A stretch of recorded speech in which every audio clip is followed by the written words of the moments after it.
नमस्कार,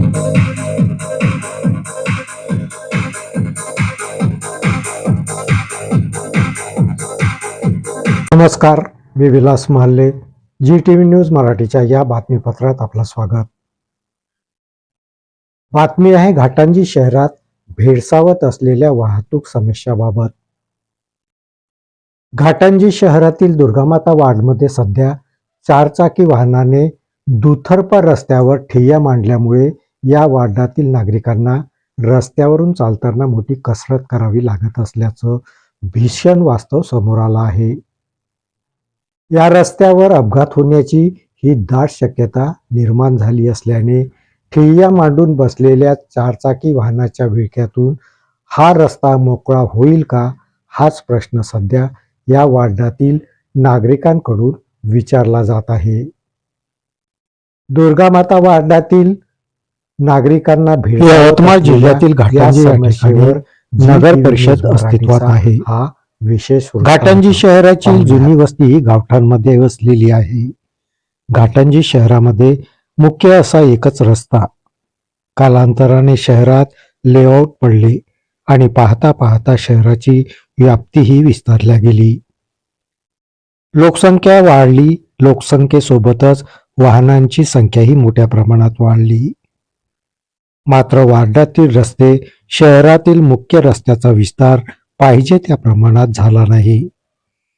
त्यामुळे शहराच्या मुख्य रस्त्याच्या दुतर्फा अतिक्रमण वाढलं. वाहनांची संख्या वाढल्याने पार्किंगची समस्या निर्माण झाली. दुतर्फा रस्ता हा दुचाकी वाहनांनी व्यापला गेला. शहरात खासगी चारचाकी वाहनं जे लोकलमध्ये वस्तूंची ने-आण करते त्यांचीही संख्या ही मोठी आहे. या चारचाकी वाहनांना थांबण्याकरिता शहरात कुठेही पार्किंगची व्यवस्था नाही. त्यामुळे ही वाहने रस्त्याच्या दुतर्फा उभी केल्या जात आहे. असाच काहीसा प्रकार दुर्गामाता वार्डमधून समोर आला. या वार्डाला लागून नगर परिषद शाळा क्रमांक 5 आहे. या रस्त्यावर पुढे श्रीराम इंग्लिश स्कूल आहे आणि बऱ्याच खाजगी शिकवण्या आहेत. त्यामुळे या रस्त्यावरून विद्यार्थ्यांची मोठ्या प्रमाणात ये-जा असते. मात्र आता रस्त्याच्या दुतर्फा भाग हा चारचाकी वाहनांनी व्यापला असल्यामुळे या रस्त्यावरून येणाऱ्या जाणाऱ्यांना आपला जीव मुठीत घेऊन जावं लागत आहे. दुतर्फा वाहनांची गर्दी असल्यामुळे अचानक येणारं वाहन दिसून येत नाही. अशा परिस्थितीत अपघाताची शक्यता ही नाकारता येत नाही. आपण दृश्यातून पाहू शकता की कशा प्रकारे जीव मुठीत घेऊन या रस्त्यावरून नागरिक, विद्यार्थी हे ये-जा करीत आहे. याबाबत घाटंजी पोलिसांना वारंवार तोंडी स्वरूपात येथील नागरिकांनी माहिती देऊन या रस्त्याच्या दुतर्फा उभ्या करण्यात येत असलेल्या चारचाकी वाहनाबाबत ठोस अशी उपाययोजना करण्याची मागणी केली.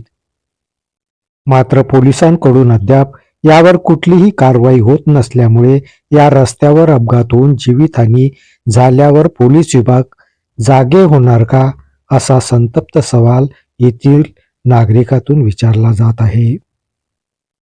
घाटंजी नगर परिषदेने या वाहनाकरिता पार्किंगची व्यवस्था करून देणे आवश्यक आहे. घाटंजी पोलीस आणि नगर परिषद यावर काय तोडगा काढते हे पाहणं महत्त्वाचं ठरणार आहे. GTV news Marathi.